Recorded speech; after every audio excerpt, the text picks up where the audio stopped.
எப்பொடு விரவி ஓர் வினை வரினும்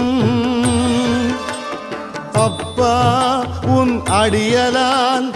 அறற்றாது என்ன ஒப்புடை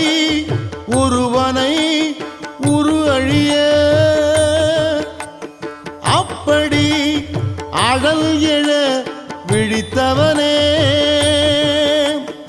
அப்படி அழல் எழ விழித்தவனே இதுவோ எமை ஆளுமாறு ஈவதொன்றெமக்கு இல்லை ஏன் அதுவோ உனது